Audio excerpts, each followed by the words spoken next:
reminders, but it is something kanang makapa-encourage na to in regards to churching or blending. Kung ato ka sa mga lokalidad, kung dili ka sa imong lokalidad, dili ka functioning one, dili ka mo antigo o share.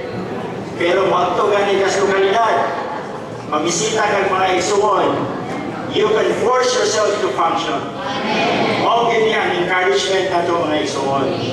Don't stay on your locality. Go to other locality.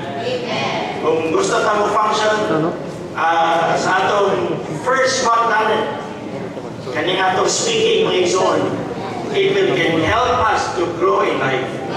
The more we can have a fellowship with all the saints, the more we will grow inside of us. And one thing, kaning versikulo ba, sa Matthew chapter 6 verse 33, very common isa ito na versikulo. Even sa uyang people, kabalo ginani ka versikulo. But some of the saints were experienced anxiety.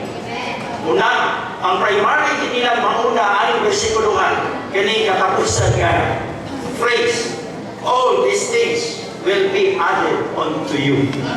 O kani tagasagara sa atong anxiety mga igsoon.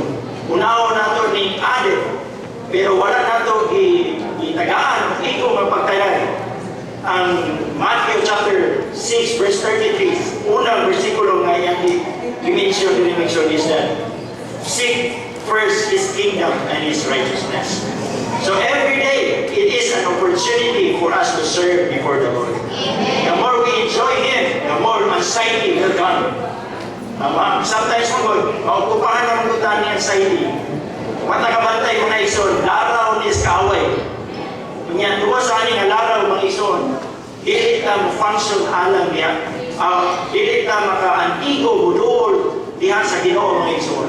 Because there are a lot of anxieties that we have. But thank the Lord encourages us more. So, dili